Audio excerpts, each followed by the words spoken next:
I am not dying to Marky Mark and the Funky Bunch! I actually like this song. Look, this film is incredible. It reminded me of the movies I fell in love with growing up, but with a new spin on it. Millie, first question for you. You're a big fan of the Russo brothers, and you have been since Stranger Things. You even were on the set of Avengers, which is like a dream come true for you. Can you share what it meant to finally be in a Russo brothers film, and what was it about the Electric State script that really jumped out to you? Yeah.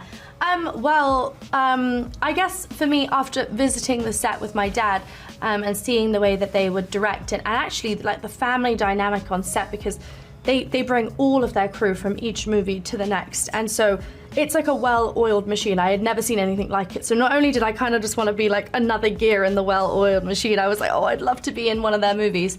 But then I guess our friendship had always we'd always still stayed connected over the years. But to think that they actually even thought of me in that way, years to come, asking me to be a part of this, I couldn't really even believe that they remembered me / wanted me to be in a movie of theirs. So it was a huge honor to be working with them.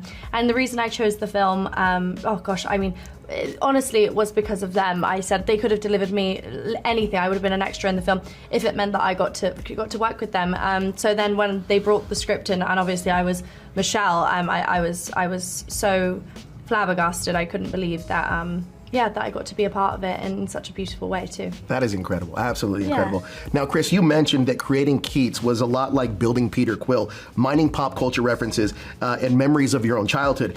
Can you tell us a little bit more about the influence of your neighbor Kenny and how his personality shaped Keats? Well, all I remember, Kenny Gundacker, may he rest in peace. What I remember of him as a 7-year-old, is he was just an icon, and it was the 80s. In your neighborhood. He was in my neighborhood. We lived in a small apartment. I thought I lived next to David Lee Roth. I saw him on MTV. I was like, oh, that's my neighbor. I see him every day.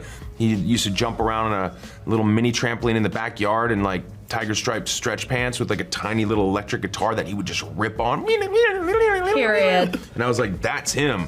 And for me, it was just his swagger, and it was his confidence that just made him like so attractive to anyone around him, you know, from as I remember it. Now, so when I was building this character out, I was like, who would that guy be in the 80s? And then give it a post-apocalyptic world, and then give it some time and let him kind of be past his prime, and where would he end up and what would he look like? And so I kind of was mining for that with some of his swagger and all his rings and the things hanging around his neck and like the bleached kind of hair and all that stuff. Incredible. Well, look, thank you guys for making my favorite film of 2025 so far. Incredible job. Thank you. Fantastic. Thank you guys so much for your time. Appreciate you guys. Thank you. Robots helping humans. I know, it's nuts.